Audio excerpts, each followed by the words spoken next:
सभी विद्यार्थियों एवं मित्रों का पाठशाला ट्यूटोरियल इलाहाबाद में हार्दिक स्वागत एवं अभिनंदन है।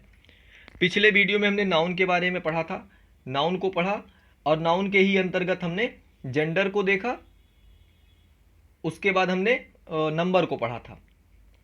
नंबर में हमने सिंगुलर प्लूरल नंबर को पढ़ा। जेंडर में हमने common gender, neutral gender, feminine gender, masculine gender, इन सारे चीज़ों को, इन सारे टॉपिक्स को पढ़ा।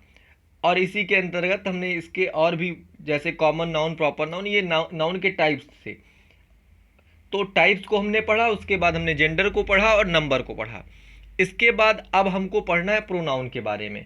प्रोनाउन क्या होता है? अब देखिए, प्रोनाउन का सबसे पहले अर्थ, प्रोनाउन का अर्थ दिया गया सर्वनाम, यानी सभी का, आप कह सकते हैं नाम, संज्ञा जो था वो सभी का नाम था, और सर्वनाम जो सभी के नाम के प्रयोग स्थान पर प्रयोग किया जाने वाला शब्द। इसके ये जो प्रोनाउन वर्ड है, इसी शब्द से ही कंफर्म हो जाएगा, पता चल जाएगा कि इसका मतलब क्या है, इसका अर्थ क्या है। देखिए, प्रो वर्ड जो है, प्रो वर्ड का मतलब होता है the place of, the place of. अब द प्लेस ऑफ का मतलब है के स्थान पर। अब के स्थान पर, किसके स्थान पर? ध्यान दीजिए, दिया गया के स्थान पर या के जगह पर, किसके जगह पर?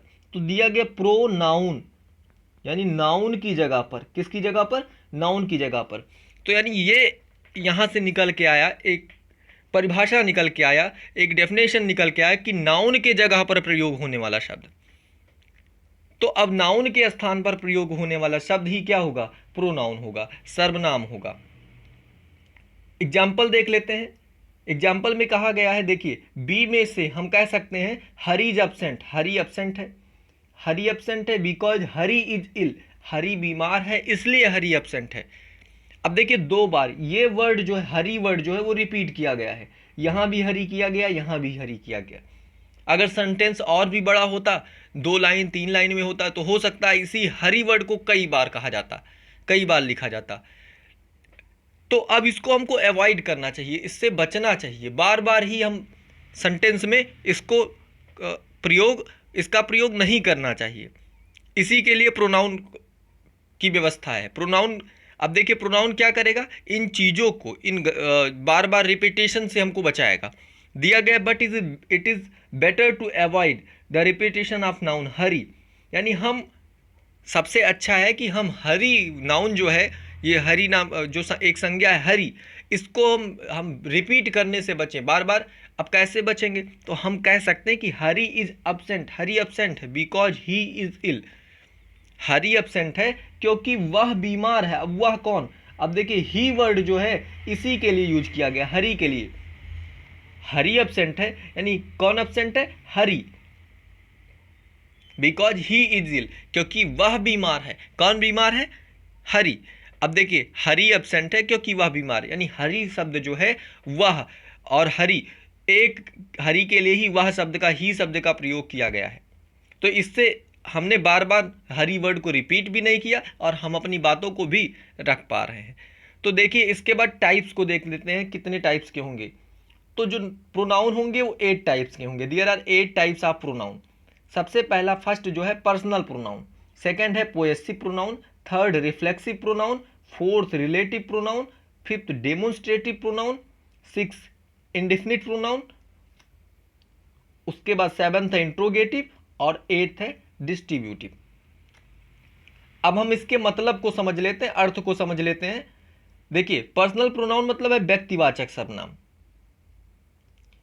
इसमें प्रथम पुरुष, मध्यम पुरुष और उत्तम पुरुष, फर्स्ट पर्सन, सेकंड पर्सन और थर्ड पर्सन की बात की जाएगी।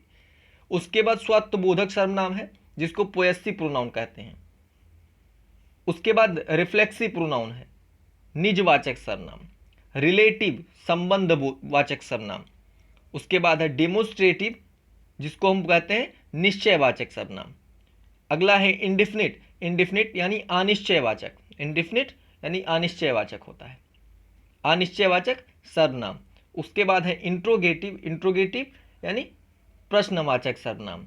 उसके बाद डिस्ट्रीब्यूटिव यानी विवरण या वितरणवाचक सर्वनाम।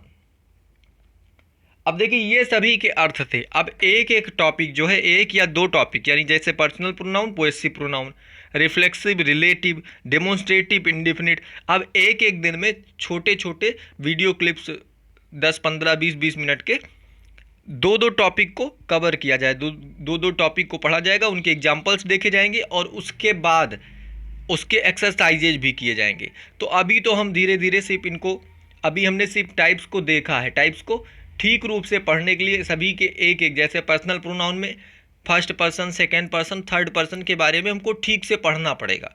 और उसको पढ़ने के लिए कम से कम एक एक टॉपिक को पढ़ने में, एक एक टॉपिक को क्लियर करने में कम से कम 20 मिनट, 15 मिनट, 20 मिनट का मिनिमम समय हमको देना पड़ेगा। तो इसके लिए हम अभी सिर्फ टाइप्स और इसके डेफिनेशन को देख लेते हैं, उसके बाद अगले वीडियो में हम और डीपली और अच्छे से इसके बारे में पढ़ेंगे। इसके इस टॉपिक से रिलेटेड अगर आपकी कोई क्वेरीज हो, आपके कोई क्वेश्चंस हो, तो आप पूछ सकते हैं कमेंट बॉक्स में। धन्यवाद।